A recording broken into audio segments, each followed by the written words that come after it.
Lewis, it's time for This Week in Show History. And 4 years ago this week, Arizona Governor Jan Brewer had her famous meltdown during a debate. I have the clip. I warn you, it is cringeworthy.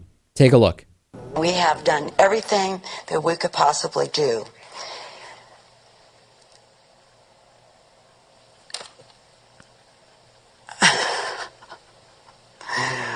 We have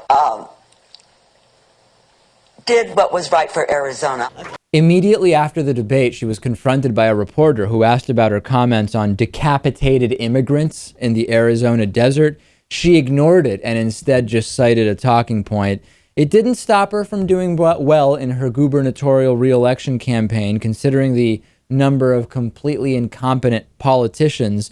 There are actually surprisingly few meltdowns like this at the high level. I feel, Lewis, like it's really good for everybody when there's a meltdown like this, because it's good, well, good for everybody but that candidate, I guess we could say, because it's good for media.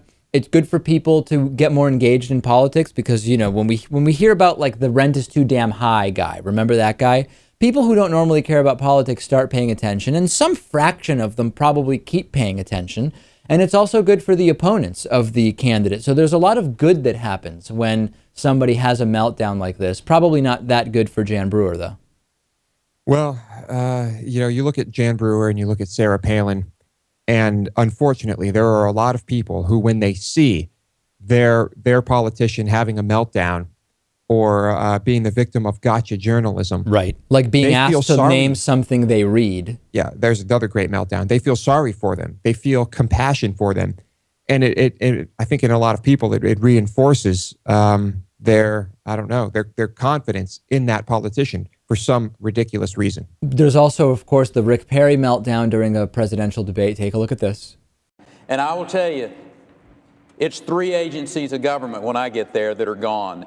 Commerce, education, and the, what's the third one there? Let's see. You need 5. Oh, 5, Yeah, okay. So 5. Commerce, education, and the EPA? EPA, there you go. No, okay. Let's talk deposition. Seriously?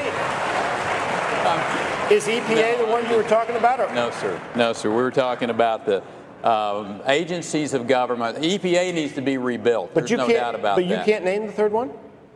The third agency of government, Yeah. I would do away with the education, the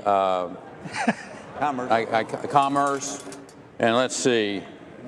I can't. The third one I can't. Sorry. I am personally, Lewis, very much looking forward to the next presidential election because who knows what the meltdowns will be like.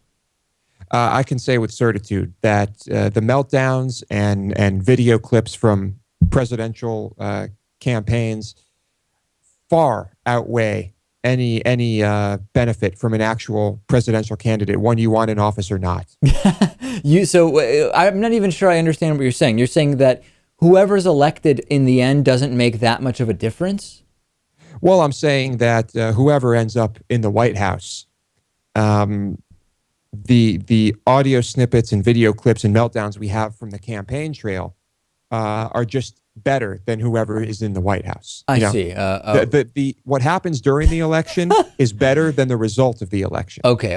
That's I think now that's the clearest that you've been about what you mean because I wasn't. Well, it was hard to phrase.